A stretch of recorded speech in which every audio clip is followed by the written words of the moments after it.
Let's talk about some investing advice given by Mr. Geoff Wilson himself, and then I'll show you some cards.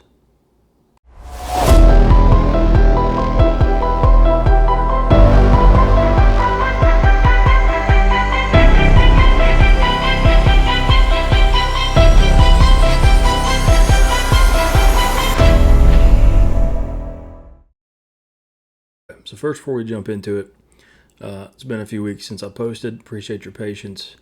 I've been busy, as I'm sure most of you get. Man, sometimes life just gets in the way. Y'all know how it goes.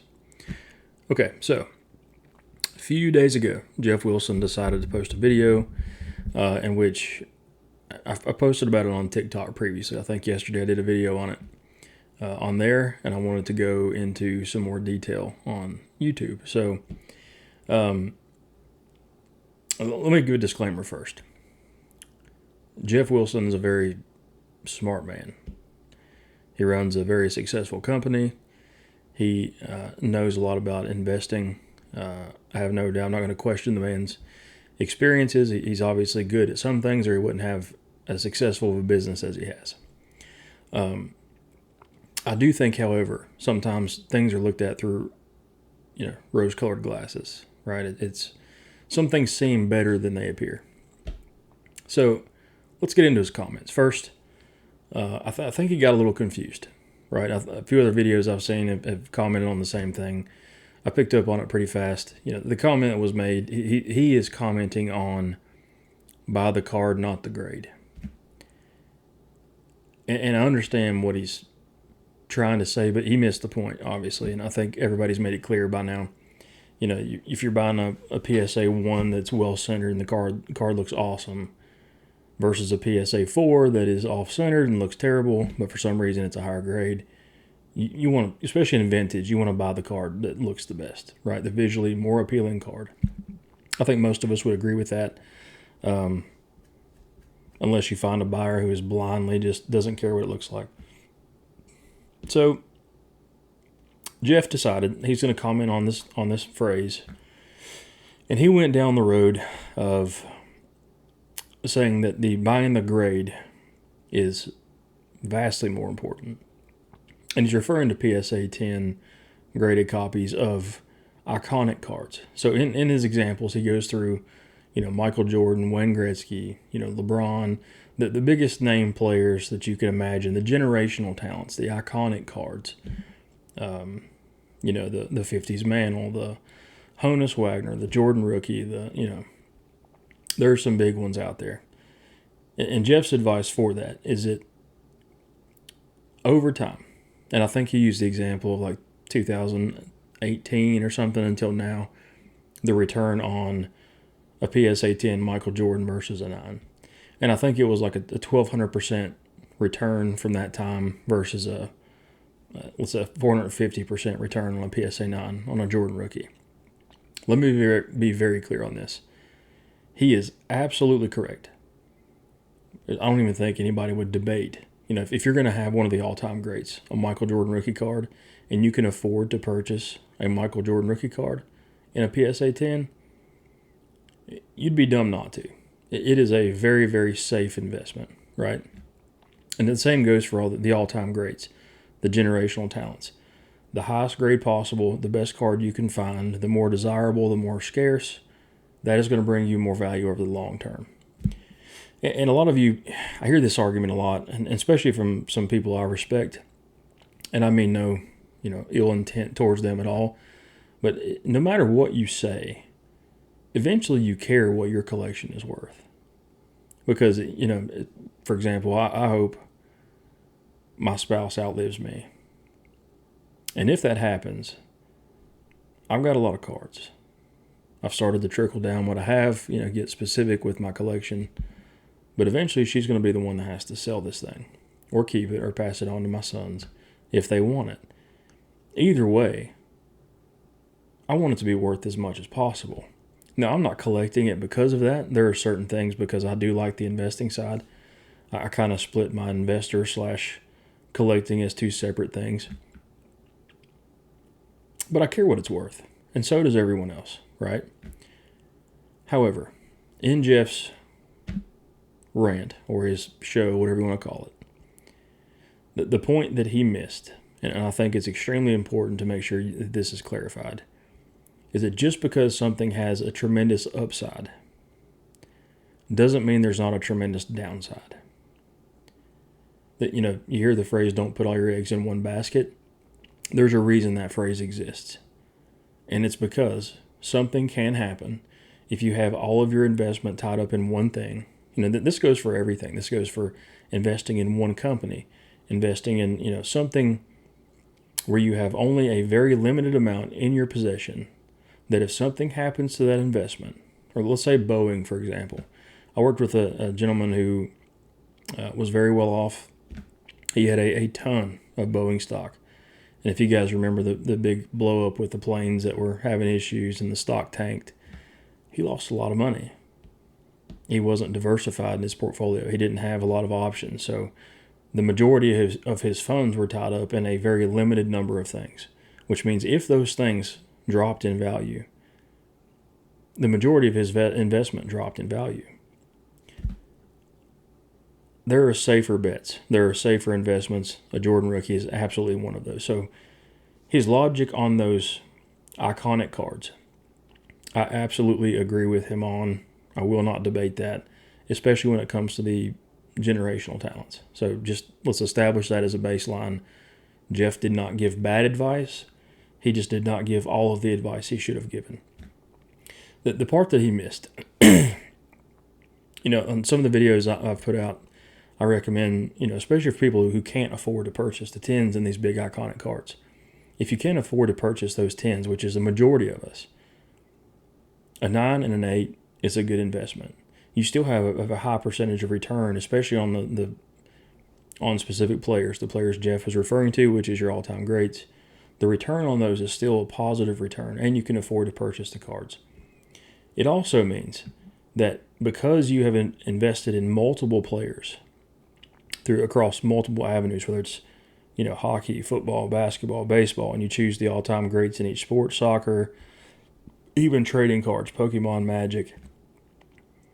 Because you've diversified, if something goes wrong, if one of those players gets traded or benched, or they hit their wife, they get a DUI, something happens, only a tenth of your collection goes down in value, not 90%. You haven't put all your eggs in one basket. You diversified your portfolio from cards. And now you've mitigated your risk. With investing, it is important to understand, I don't think it matters what college you go to, where you get your degree from.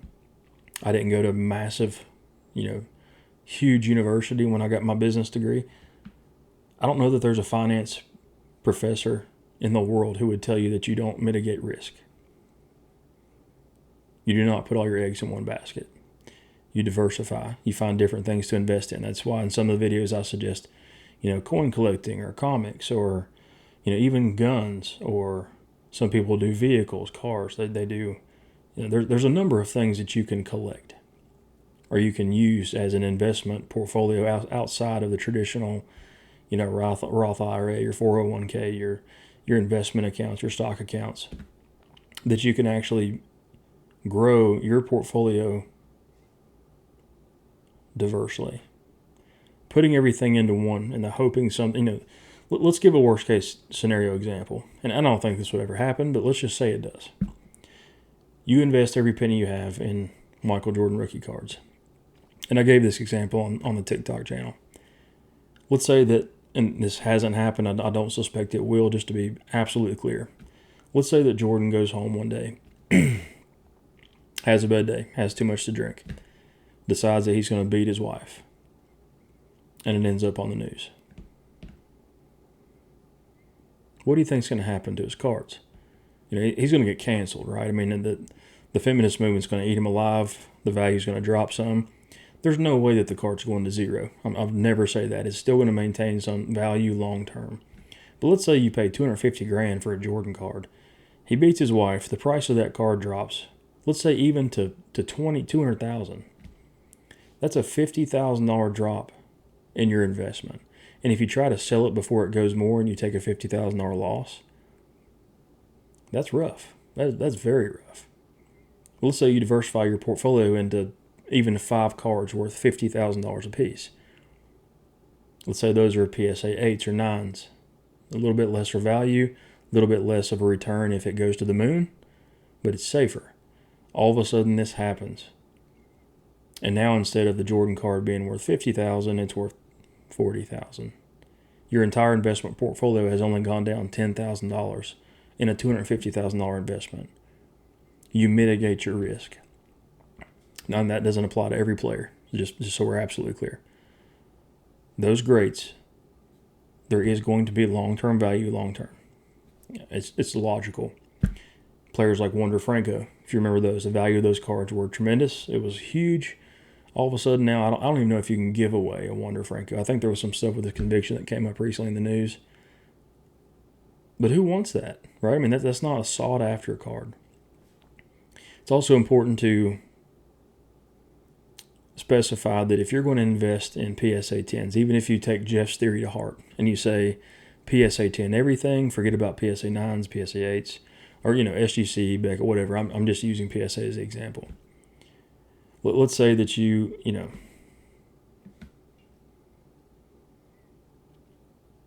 if you're only going to buy 10s and you're going to put that much money down on something huge, let's say like a Jaden Daniels or a quarterback this year who's supposed to be awesome. I saw in the news today where a quarterback got injured. He's going to have shoulder surgery.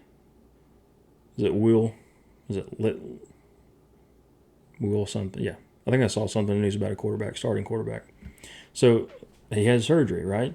Somebody who, let's say last season, his rookie card came out and they spent a fortune on a PSA 10 on a guy that does not have an established career. He does not have value long-term, not a Hall of Famer. The value's going to go down. And it may fluctuate some between you can flip it in the short term to make a profit. You can kind of catch that wave as it goes across to make a little bit of profit.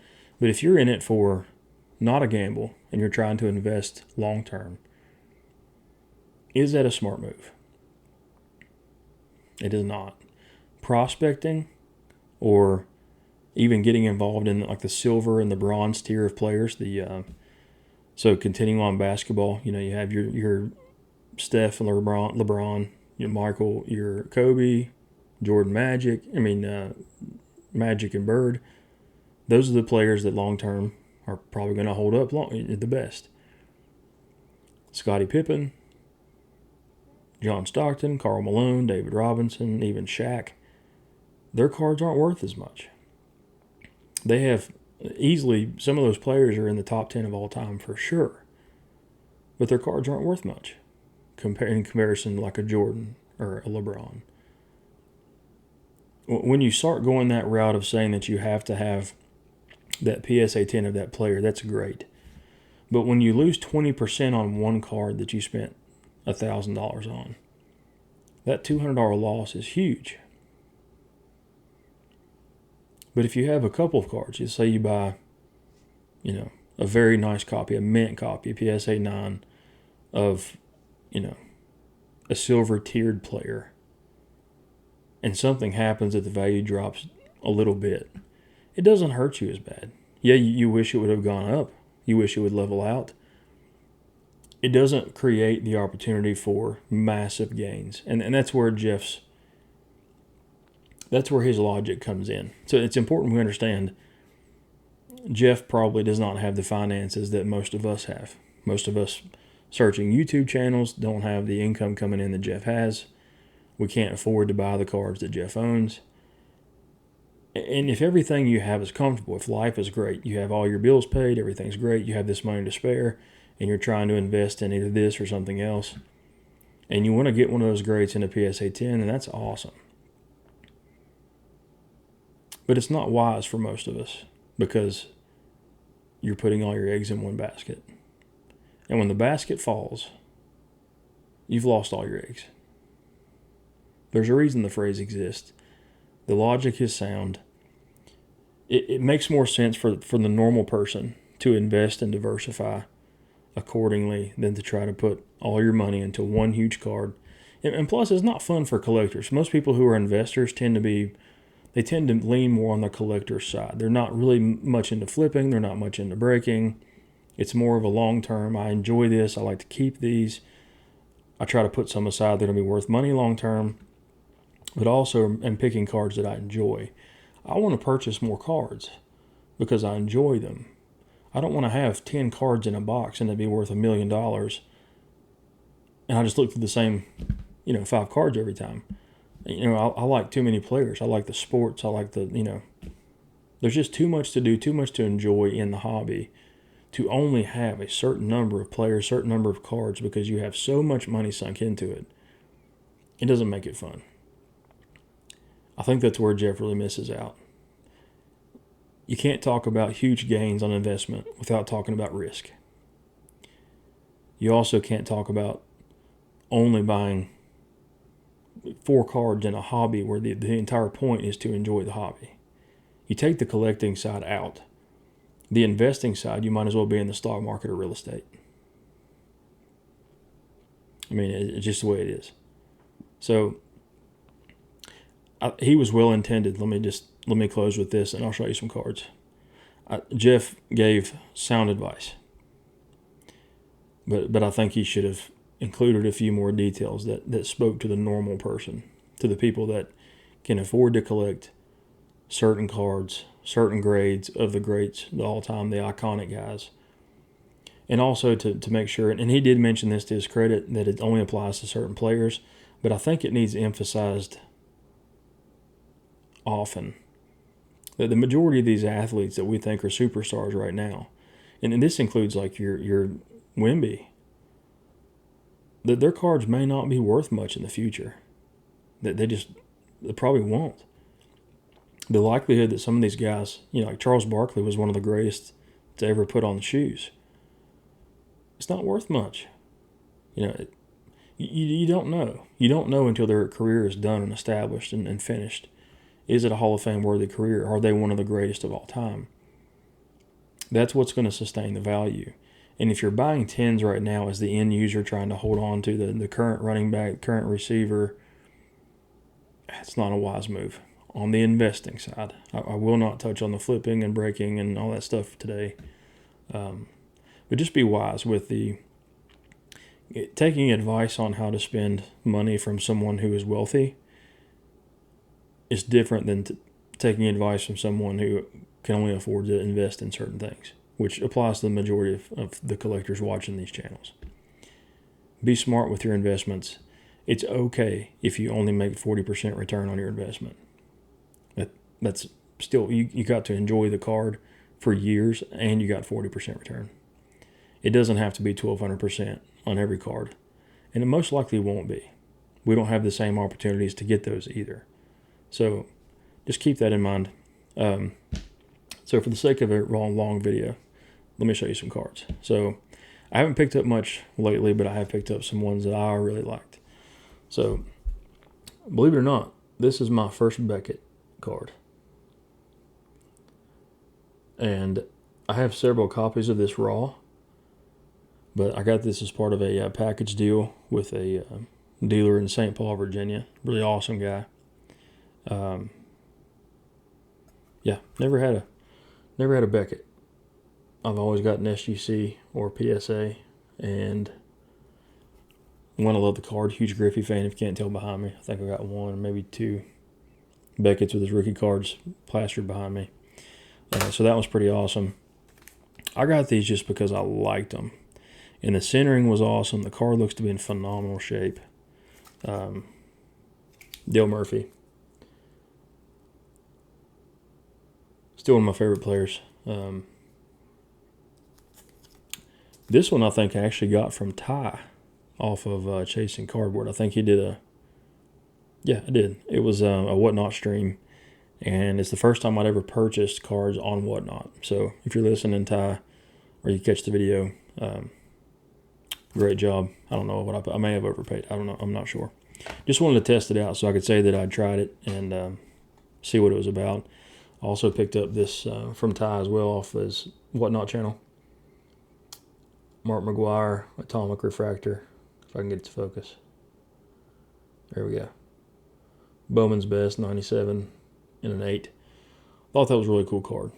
I have actually not ran across these, the best cuts. So I thought that one was pretty cool. So that's actually one I bid. I didn't bid on many cards, but that was one that I went after just because it was pretty awesome. This is a cheaper card, but I didn't care. Bobby Witt is a collector. I was a big fan of his dad, and I think he's going to have a stellar career also.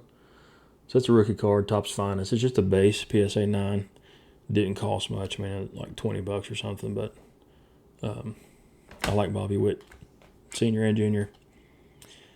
This one was an eBay purchase, and I did not have this card for whatever reason. I don't know why I never picked one up. Tony Gwynn rookie, it's PSA 8, so it's not a huge, but if you notice, I mean, the card's centered phenomenally. The corners are awesome. To be honest with you, the more I dug into the card, the more it read population control. Because I would have guessed all day long that this would have gotten a 10, unless there's, I mean, if there's a surface issue,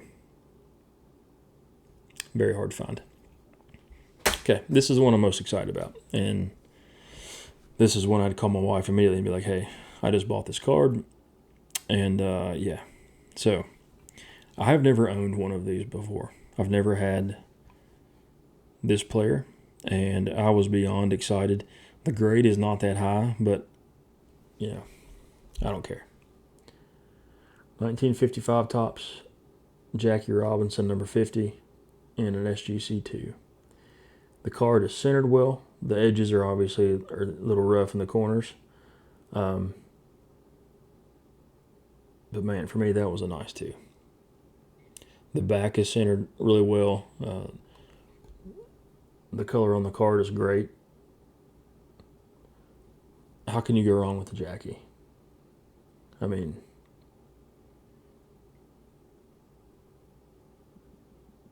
yeah, it's got a few, little crease lines in it, or it looks like it doesn't look like creased all the way through the card. But man, I didn't care. That's my first one. Never owned the Jackie Robinson card. Most of them have always been out of my budget, and this one was already graded, and I got this one again from the gentleman in St. Paul, Virginia, coming through one day, stopped in lunch, and really has a nice store. So if you're ever passing through St. Paul, stop by. I can't remember the name. Lab 20 Sports, something like that. Anyway, gentleman's really cool. He'll actually be at the Nationals, or usually he does the Nationals. I'm not sure if he's doing it this year, but he said he typically does. He's at least going to be there, I believe. But if you guys happen to see a booth, if he does one, please stop by, give him some support. Very nice gentleman. He treats it fair, treats the kids fair at the card show. So if you can give him some support, that'd be awesome. Okay, so I'm currently working on some things, and I'll do my best to put out some videos. In the beginning, I've made it clear I do this for fun, right? I'm not trying to get huge or be some massive influencer of some sort. And if I've got a lot of stuff going on, I may not put out a video. It's not my top priority. But I do enjoy it. As I get a chance, I'll come back and put some things out. So if you guys think of anything that you'd like to talk about, I really like investing. I really like the all-time greats. I like talking about the different ways to collect, different ways to invest that are not typical, and that I think long-term, 10 to 20 years from now, will pay off both from the collecting side and on the investing side. So if you guys want to talk about any of that or you have any questions, put them in the bottom. I typically forget to do this, but today I remembered. If you would not care to subscribe, like, I think that's YouTube, right? Yeah, subscribe, like the video. If you leave a comment, I'm slowly getting into the YouTube community. You guys have been great so far. And again, if I haven't mentioned it in previous videos, I think I have, but Mike gave a shout out one time on with Baseball Collector, and I had a lot of you jump over to my page from that shout out, and a lot of you have been faithful to watch and comment on the videos, so it's much appreciated. Yeah, that's it today. Appreciate you guys stopping by. We'll catch you on the next one. See ya.